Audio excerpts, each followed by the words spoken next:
Ahau adalah pria jenius. Saat sipir tidak memperhatikan, ia memungut ulat gagak di tanah, lalu pergi ke ruang kerjanya.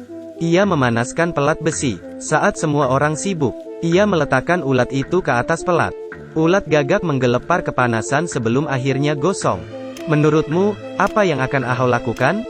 Ahau meletakkannya di meja, lalu memungutnya. Saat kepala sipir tidak memperhatikan, Ahau menyelinap masuk. Ia menghancurkan ulat itu menjadi bubuk, dan memasukkannya ke teh kepala sipir. Lapor. Aku mau ke toilet. Dasar tukang ngebrot. Cepat pergi dan cepat kembali. Oke, Ahau pergi ke toilet duluan. Di sana, ia menunggu kepala sipir. Kepala sipir minum tehnya. Tak lama, perutnya sakit. Ia mencret-mencret di toilet. Seperti yang sudah diduga, kepala supir meletakkan sabuk kunci di luar karena ia terburu-buru. Ahau membuka pintu dengan perlahan, lalu berjingkat-jingkat keluar. Ia takut menimbulkan suara. Ia menunduk untuk memeriksa situasi, lalu mengeluarkan sabun dari kantongnya. Ahau menghampiri sabuk kunci, lalu mengambil kunci, dan mencetaknya dengan sabun. Ia menekankan kunci sekuat tenaga. Hatinya berdebar kencang takut ketahuan. Kalau ketahuan, maka habislah dia.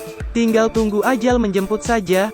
Setelah mencetak kunci, ia mundur perlahan, lalu menyembunyikan sabun di jendela. Setelah itu, ia pergi ke biliknya, dan pura-pura keluar dari toilet. Dengan begini, Tuhan pun tidak tahu kalau setan telah mencuri pola kuncinya.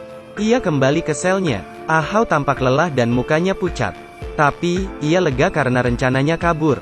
Sudah tinggal eksekusi saja. Tapi, semuanya sia-sia. Teman selnya melaporkannya.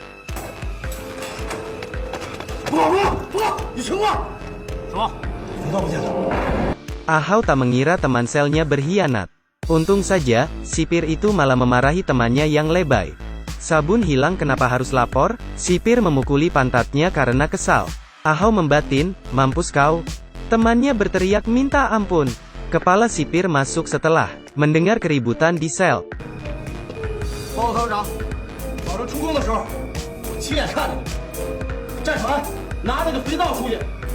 Kepala sipir menanyainya serentetan pertanyaan. Ahau bilang dengan yakin, aku tidak tahu.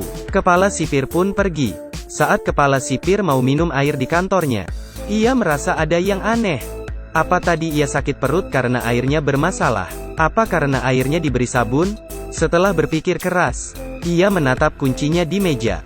Kepala sipir mengamati kuncinya. Di mana, ya, masalahnya? Ia mencium kuncinya. Kenapa aku sangat kenal dengan bau ini? Ia mengambil sabunnya sendiri, dan menciumnya. Kepala sipir mengetahui rencana Ahau. Esoknya, Ahau ke toilet lagi. Setelah melihat sekeliling, ia mengambil sabunnya di palang jendela, lalu bergegas ke ruang kerja untuk mencetak kunci. Setelah berusaha selama 1 jam, kunci serep berhasil dicetak. Tekan like kalau kamu merasa Ahau hebat. Esoknya, Ahau bertugas piket bersih-bersih. Setelah memastikan tidak ada orang, ia mengambil kunci di dasar sepatunya, lalu membuka gembok. Ahau kaget mendengar suara kepala sipir. Ia segera mencabut kunci, dan memasukkannya ke mulut. Meski kunci itu besi, ia terpaksa menelannya. Tapi, ia terpaksa, kalau ia ketahuan membuka pintu, pasti ia akan dibunuh. Meski sulit ditelan dan tidak ada air, tapi, demi nyawanya Ahau tetap nekat.